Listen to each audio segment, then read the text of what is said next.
Maybe about 18 years ago, I bought this house, and I kept getting these insane water bills. The water bills were just insane. Like, why are these water bills so crazy? I'm a single man living in this house. Anyway, my neighbor told me I needed to dig a well. So I called this guy over to come, an engineer. He comes out, and we're walking the yard, and he's putting out all of these orange flags as to all these places he thinks that we could find water. As he's digging one, I said, okay, go ahead. So as he starts digging this one well, didn't hit anything. And I was like, wait a minute, you just dug this deep and I still have to pay you even though you didn't hit water? He's like, that's how it goes. I'm like, okay, fine. So then he goes on to the next one. Little flag, he's digging, never hits water. He goes to the next one, never hits water. And I keep having to pay these bills. And I got so frustrated, I said, never mind, I'll just keep paying the water bill because I'm not gonna do this. A few months passed, I still get these crazy water bills. So what I decided to do was call him back. So he comes back out. I said, you dig right here, this well, and you dig and you don't stop until you hit water. So he starts digging. He gets down to about 800 feet. He said, we haven't hit water, this is pretty deep. I said, you keep going. Gets down a little deeper, still has not hit water. I said, you keep going, you keep going. He said, okay, we're gonna take the night off. We're over 1,000 feet deep, we'll be back in the morning. That night I thought about it, I said, you know what, I'm just wasting money, I'm not gonna do it. As soon as he gets in the morning, I'm gonna tell him to stop digging. That morning he comes out, he starts the machine, I'm on my way down to him, the machine starts. He was 4 inches away from the water that I needed. Why am I telling you all this? Why am I talking about digging for water? In this world, we're all digging wells. In our lives, we're digging wells. We're digging wells in relationships where we put all this time and effort and energy, and sometimes it doesn't give us what we need. We put all our time and effort and energy in our dreams and our business, and it doesn't give us what we need or what we were after.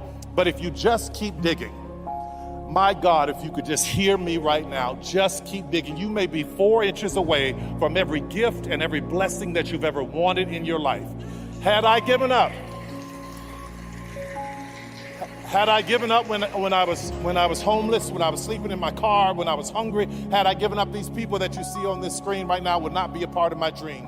There are people who are tied into your dream and your destiny, and you are worthy of getting to your goal. Keep digging.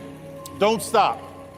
And let me tell you something, like I tell everyone here, listen to me, when you get there, when you get to that water and you see it's coming and you know you have what you need, this is what I want you to always remember. Make sure that everybody you run into meets you at your worth.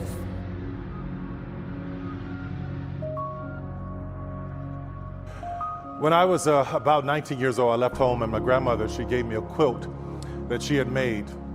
And this quilt was something that I didn't really care for. It had all these different colors and these different patches in it, and I was quite embarrassed by it. I had no value in it at all. When the dog got wet, I dried him off with it. When I needed to change the oil on the car, I laid it on the ground. I had no respect for this quilt.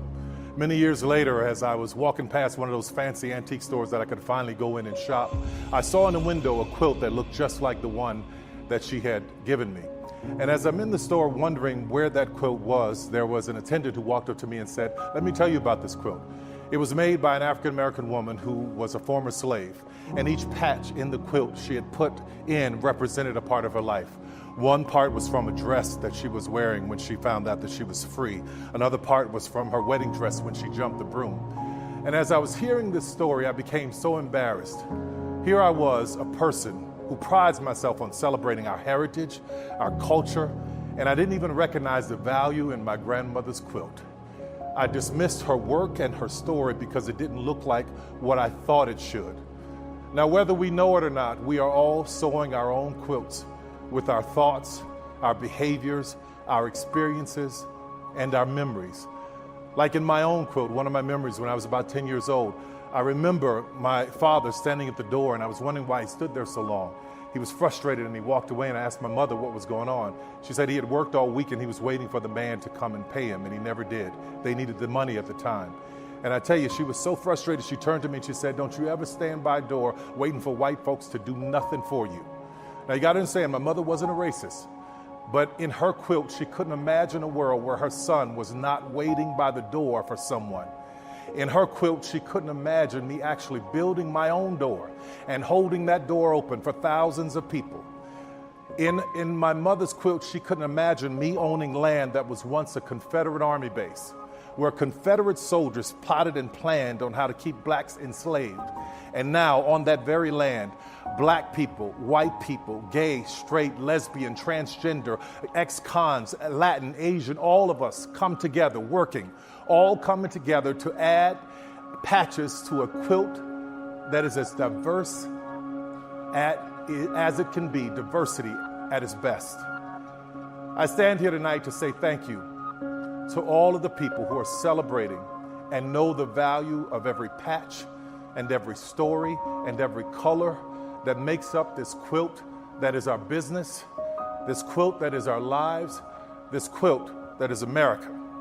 Because in my grandmother's quilt, there were no patches that represented black people on television. But in my quilt, her grandson is being celebrated by the Television Academy. I thank you for this. God bless you.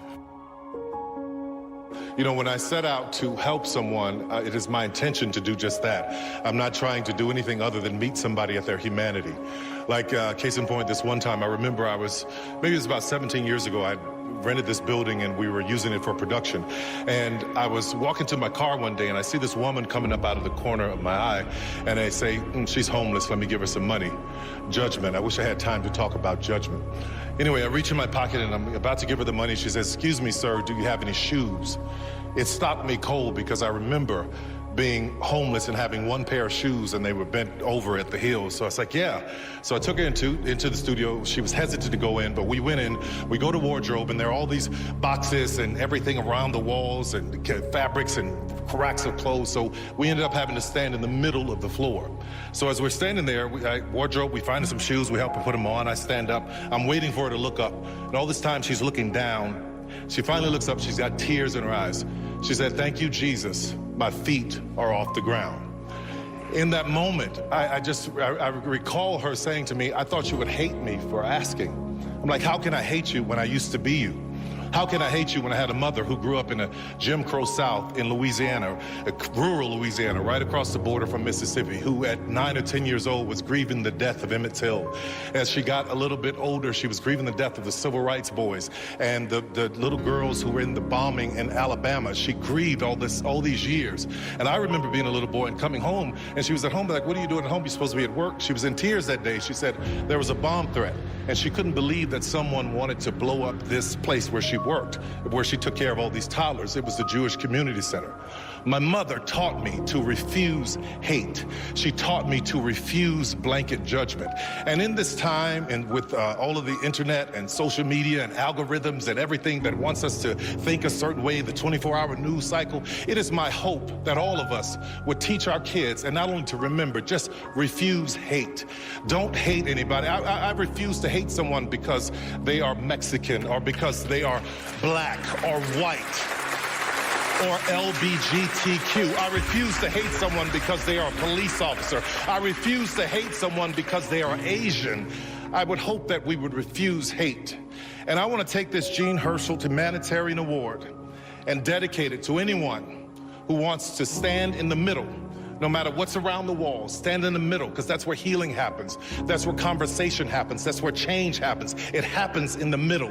So anyone who wants to meet me in the middle, to refuse hate, to refuse blanket judgment, and to help lift someone's feet off the ground, this one is for you too. God bless you, and thank you, Academy. I appreciate it. Thank you. I couldn't help but think about my mother. Sit down, sit down, sit down, sit down. I couldn't help but think about my mother. I remember being a kid, about 5 years old. She would take me into the projects with her when she played cards on Friday nights with a bunch of women. Now, these women didn't have more than a 12th grade education, but they were smart black women. They were powerful black women. They had great stories to tell.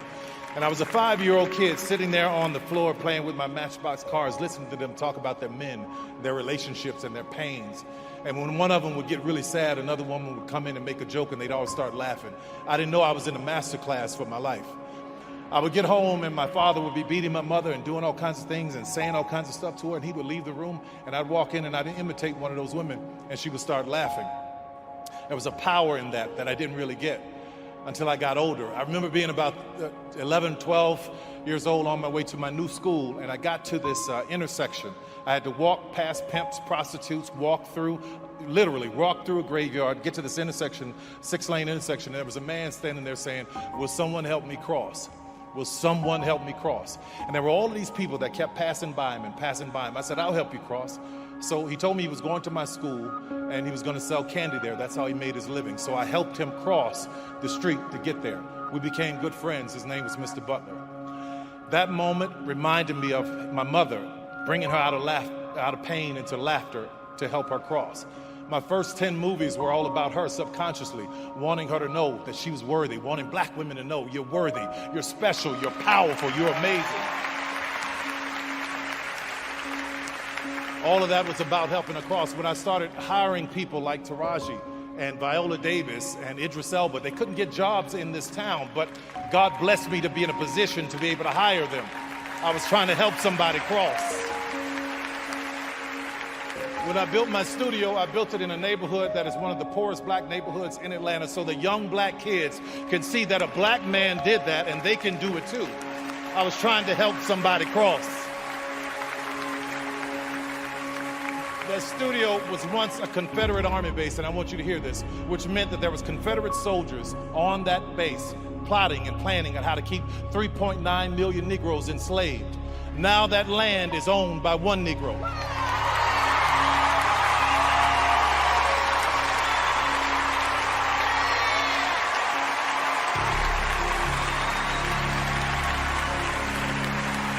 It's all about trying to help somebody cross.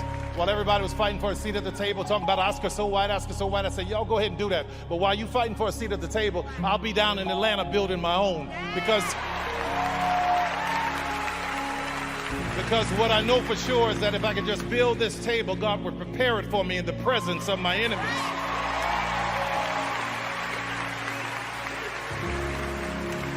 Rather than being an icon, I want to be an inspiration. So thank you, BET, my new family. Thank you, everybody. I want you to hear this. Every dreamer in this room, there are people whose lives are tied into your dream. Own your stuff. Own your business. Own your way. God bless you. Thank you, BET. Thank you, Scott. I love you guys. Thank you.